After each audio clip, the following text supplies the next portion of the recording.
Hello, શું કરો છો? બસ જો રૂટીન. તારું ચાર્જિંગ થઈ ગયું? શું ચાર્જિંગ કરો છો? કા મહિલા મંડળની મીટિંગમાં બેઠી છું એમાં આવું બોલવાનું? એટલે હવે હા, અરે આ લોકો એવું કહે છે કે આમ રેગ્યુલર મળવાથી there is transfer of energy. એટલે શું? એનર્જી ટ્રાન્સફોર્મેશન એટલે એ જ આવે. મેં તને કીધું તે ચાર્જિંગ.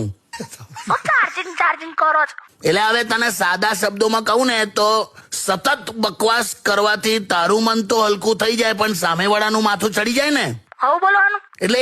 એટલે ઉદાહરણ એવું થયું એમ. ઉર્જા પેલું કહેવાય ને, આમ ઉર્જાનું સ્થળાંતર થાય. હા હવે ખબર પડી ગઈ. શું શીખીશું આજે? શેમાં? મહિલા મંડળમાં શું શીખી? પુરુષો વિશે શું શીખી? ચાલ. એ જ કે પુરુષોનું હૃદય છે ને બસ જેવું હોય, બસ, સરકારી બસ જેવું. એટલે તું આઈ જા, તું પણ આઈ જા, આય તું પણ આઈ જા, પાછળ ખસી જગ્યા છે, ખસતા રહો, આઈ જાઓ, તું પણ આઈ જા, તું પણ આઈ જા. ત્યાં વેલકમિંગ છે અમે, એટલે એમાં કશું ખોટું જ નથી, બરાબર જ છે. એમ? આ તારા ભાઈ મહેશ ને જ જો ને.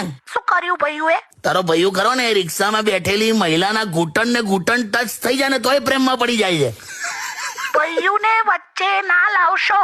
તે રિક્ષામાં આજુબાજુ બેનને બેઠેલી મહિલાએ આ જ બોલી હતી કે આને વચ્ચે ના લાવશો. મૂકો હવે, હટ. હટ હટ.